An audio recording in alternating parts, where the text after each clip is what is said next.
Bab 10. Preman Insaf. Pak Abdul Sani, preman insaf. Untuk melengkapi cerita, penulis coba menceritakan latar belakang Pak Abdul mengibahkan tanah 4 hektar. Kali ini penulis akan pakai POV 3. Syukur dan Abdul adalah teman akrab sejak muda, akan tetapi punya nasib yang jauh berbeda. Mereka berdua sama-sama berasal dari desa, mengadu nasib di kota Medan. Kerasnya kehidupan jalanan membuat mereka jadi penjahat kecil-kecilan, mulai dari copet di pasar Sumbu sampai memeras orang yang datang dari desa. Syukur dan Abdul muda pernah dipenjara karena kasus pencurian. Sejak keluar dari penjara, jalan hidup mereka seperti beda jauh. Syukur pilih bertaubat dan bekerja yang halal. Tidak dengan Abdul, penjara justru membuat dia makin tenggelam di dunia hitam. Syukur jadi tukang becak, sedang Abdul jadi kepala keamanan di klub malam. Suatu hari Abdul menawarkan kerjasama dengan Syukur. Abdul punya ambisi membuka klub malam sendiri, akan tetapi terbentur modal. Lalu mereka minta kepada orang tua masing-masing di desa. Setelah terkumpul, Abdul lalu membuka kafe sederhana. Syukur merasa tak cocok dengan jenis usaha Abdul. Dia memilih undur diri, meminta kembali uangnya dan jadi tukang becak. Sedangkan Abdul makin sukses dengan usahanya. Kafe pinggir jalan berubah jadi klub malam. Kegigihan Abdul dan berusaha membuat dia cepat melejit. 10 tahun kemudian dia telah berubah jadi bos pemilik beberapa klub malam. Sedangkan Syukur tetap bersyukur dengan keadaannya. Dia tetap setia jadi tukang becak. Akan tetapi pertemanan mereka tetap berjalan. Abdul mendapatkan tanah yang murah di pinggir kota. Dia bangun rumah sederhana dan menyuruh Syukur menjaga tanah itu. Tanah memang jadi investasi paling pasti pada waktu itu. Dalam 5 tahun harga tanah bisa naik berkali-kali lipat. Jual beli tanah salah satu usaha sampingan Abdul. Suatu hari Abdul yang telah dikaruniai 2 anak mengajak keluarganya liburan ke Brastagi, kota dingin di wilayah pegunungan. Sepulangnya dari Brastagi, mobil yang dikendarai keluarga Abdul tiba-tiba putus rem di jalan turunan. Abdul yang bertindak jadi sopir jadi gugup. Entah kenapa di situasi genting dia memilih melompat dari mobil sebelum mobil akhirnya masuk jurang. Tragis, seluruh keluarganya tewas, hanya dia yang selamat. Setelah kehilangan keluarga, Pak Abdul jadi hilang semangat. Semua hartanya dia jual, sebagiannya dia hibahkan. Ini tanah untuk kau saja, Syukur, urus baik-baik, suratnya nanti nyusul, kata Abdul waktu itu. Semua? Tanya Syukur keheranan. Iya, totalnya 4 hektar. Ini ku beli dulu dengan uang halal, percayalah. Dari sekian banyak bisnisku ada juga bisnis halal, kata Abdul demi melihat keraguan di wajah sahabatnya. Tetap semangat Abdul, kata Syukur. Gak bisa semangat lagi, hartaku sudah kujual kebanyakan, tinggal rumah kos-kosan yang di sana itu. Aku mau pergi umroh, kalau bisa tinggal di Mekah. Aku ingin menghabiskan umurku di sana. Ingin dikubur di tanah suci, kata Abdul. Erwin, keponakan satu-satunya Pak Abdul, jadi ahli warisnya. Dia saudara terdekat Pak Abdul. Akan tetapi Erwin tampak kecewa. Harta tak ada Abdul tinggalkan. Semua dia jual kecuali 20 pintu rumah kos-kosan. Semua itu pun Abdul serahkan pengelolanya pada orang lain.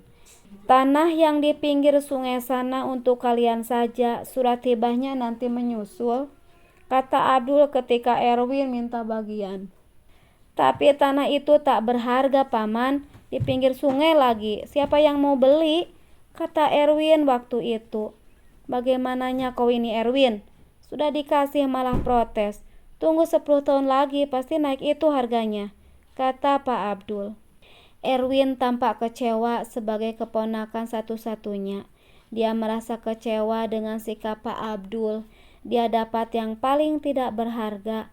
Yang di tempat Pak Syukur saja samaku, Paman, biarpun sebagian, kata Erwin. Kau mau ngatur aku? Itu sudah milik Syukur. Abdul justru marah.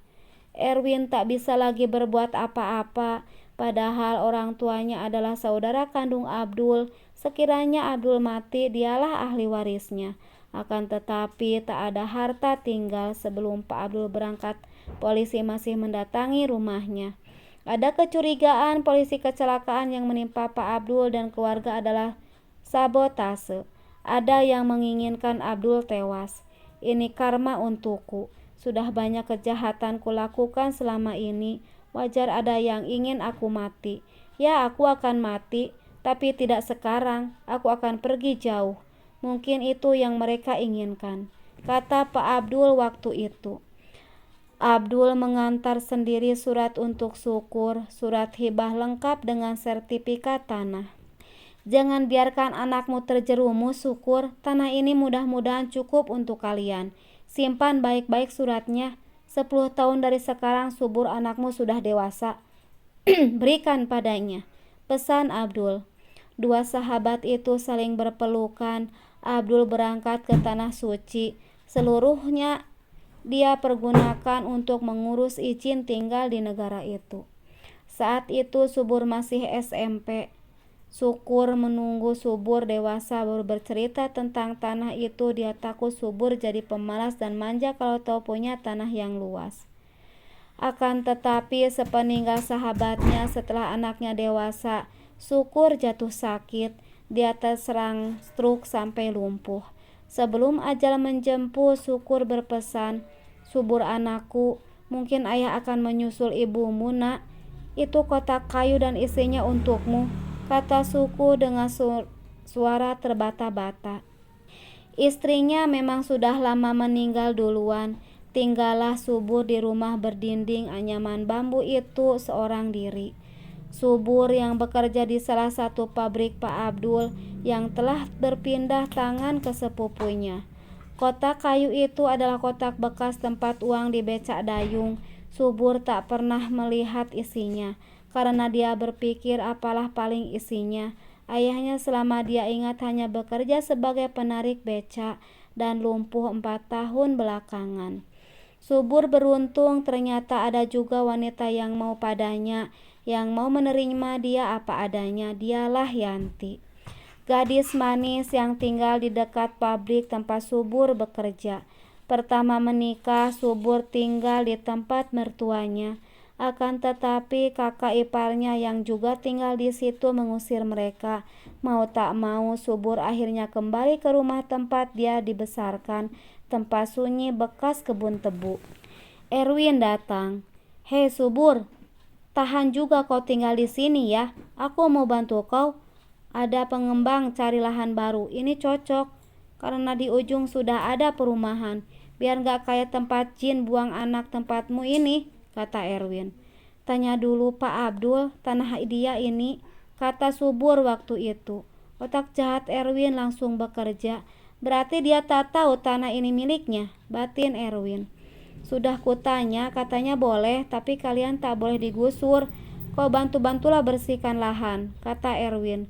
Subur sangat senang, tempatnya akan ramai. Selama ini dia mengajak dua keluarga bangun gubuk di dekatnya biar ada tetangganya. Subur sangat bersyukur Erwin datang bak dewa penolong. Dia tak sadar Erwin adalah penipu ulung.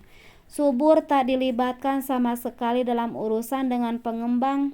Satu persatu rumah pun berdiri di lahan itu.